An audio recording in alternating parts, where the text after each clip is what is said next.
Now, yesterday we saw the double standards at play with his government when a freeloading chancellor tried to get a cheap ride on a train. But a heroic guard did his job and made him tip up. That guard was in the RMT. Now we have the RMT General Secretary, Bob Grove.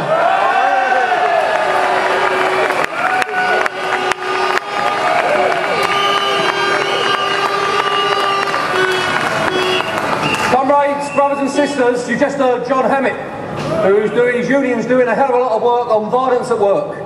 But the one thing we should do about violence at work is have a go at this government for committing violence against every single worker at the workplace and every single worker that's unfortunately got a job. If anyone believes that there's not a call to do more than marching, they should have a look about the attacks that are going to take place on every single one of us from next year.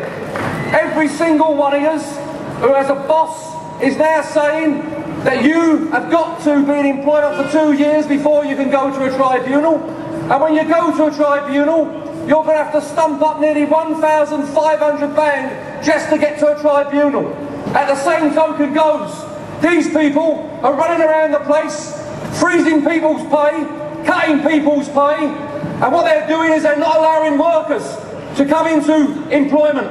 It's absolutely madness. When we've got 1 million builders on the dole and we've got a lack of social housing, surely it's about time we put the builders back to work to build houses and give those people the right to have the social housing they deserve.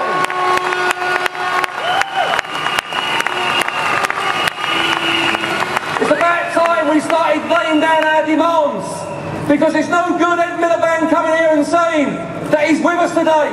We don't want someone who's just with us. We want him to turn around and say that he's on the side of working men and working women, and he's going to refuse to put in any further cuts. Brothers and sisters, as you know, George Osborne delivered a first-class rail ticket to London yesterday. I'm going to give you a first-class opportunity to tell that cabinet what we should do. We've marched twice now. Not just here, but in Glasgow and in Belfast today.